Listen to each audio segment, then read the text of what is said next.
DC Studios has officially announced their first chapter of the DCU.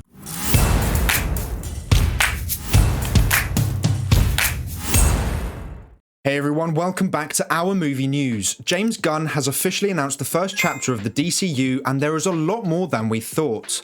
James Gunn has created a video explaining it all, so we shall listen to this and then we shall go over what he has announced. Hey everybody, I'm James Gunn. I'm the co-CEO of DC Studios. So as many of you know, DC has been disconnected in film and television for a long time. And it's one of, our jobs, mine and Peter's, is to come in and make sure the DCU is connected in film, television, gaming, and animation. That the characters are consistent, played by the same actors, and it works within one story. And if something is outside of that, like Matt Reeves' Batman or Todd Phillips' Joker or Teen Titans Go, that it is clearly labeled as DC Elseworlds, outside of the mainstream DCU continuity. Now, Peter and I have gotten pretty lucky in terms of the 4 projects that are coming out over the next year. First, we have Shazam! Fury of the Gods. Shazam has always been off kind of in his own part of the DCU, so he connects very well. That moves directly into The Flash, a fantastic movie that I really love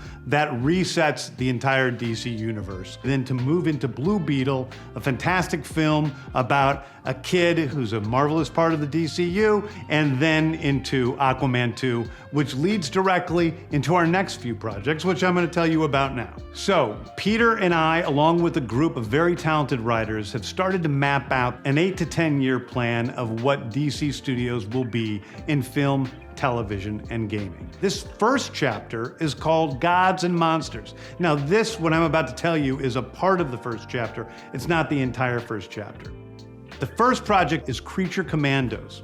Creature Commandos is an animated series. I've written all the episodes. Something we're gonna do that's a little bit different at DC is we're gonna have characters move into animation, out of animation, usually having the same actor play their voice as who plays them in live action.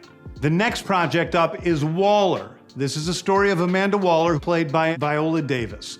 Viola Davis is going to team up with members of Team Peacemaker, and this is a story that's been created by Crystal Henry, who did Watchmen, and Jeremy Carver, who created the Doom Patrol. It is a fantastic story that's out of this world, and I can't wait for people to see it. Okay, next up is the big one, the true beginning of the DCU. This is called Superman Legacy. This is being written by me. I'm in the middle of it. I'm having a great time doing it.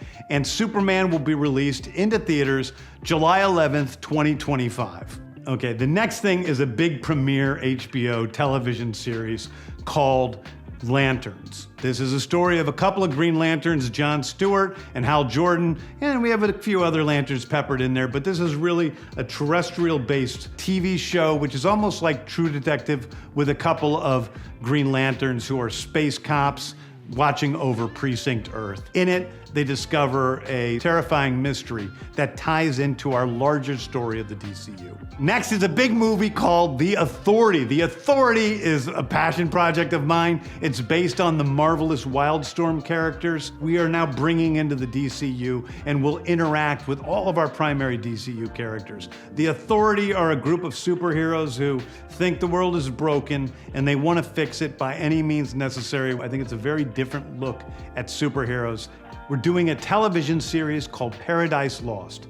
Paradise Lost is the story of Paradise Island, usually known as Themyscira, which is the birthplace of Wonder Woman. It's almost like Game of Thrones with Westeros, but with all of the inhabitants of Paradise Island. The introduction of the DCU's Batman is The Brave and the Bold. The Brave and the Bold is the story of Batman and his actual son, Damian Wayne. This is based on Grant Morrison's great comic book run. Damian Wayne is my favorite Robin. He's a little assassin who Batman tries to get in line, and so this is the story of the two of them and the beginning of sort of the Bat family in the DCU.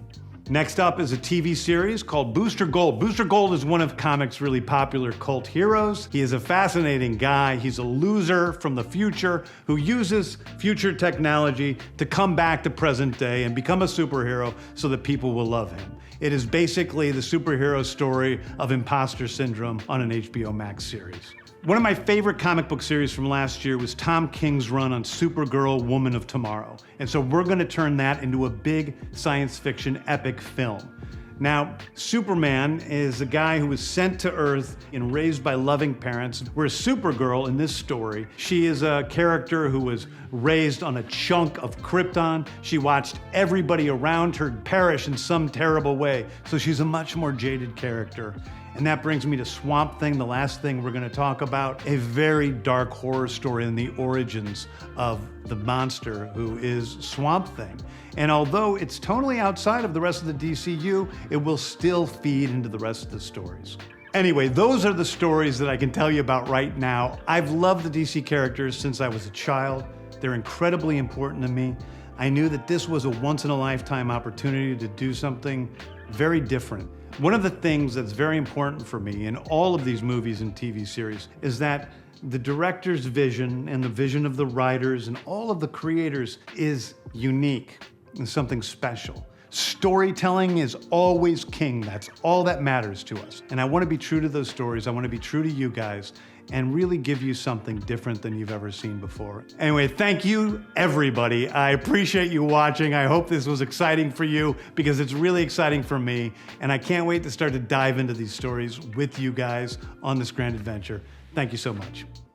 So that was far more than we expected, and I have to say I'm very impressed. They've got a great balance of well-known superheroes as well as some lesser ones too. To be honest, there are some I'm not that interested in, like Creature Commandos or the Amanda Waller series, but I will give everything here a go. The ones I'm most excited for are the Superman film, Supergirl film, the Batman and Robin film, which will be a really refreshing take, and the Green Lantern show. I think they've got a really good balance. The main thing is I want to see it have its own identity, and this certainly seems like it will. Gunn's words really do give me faith that he cares about this universe and that they've taken their time with the storytelling process. Obviously, we won't know how good these projects are until they've been released, but this has got me very interested in the DCU's future. We will have many more videos talking about this slate in the near future, but I just wanted to give my initial reactions to it in this video, so make sure to let me know what you think of this DCU announcement in the comments below. But that is all for today's video. Thank you so much for watching. Please make sure to like and subscribe and turn on post notifications so you never miss a video. I hope to see you here again soon, so until then, have a great day. Bye!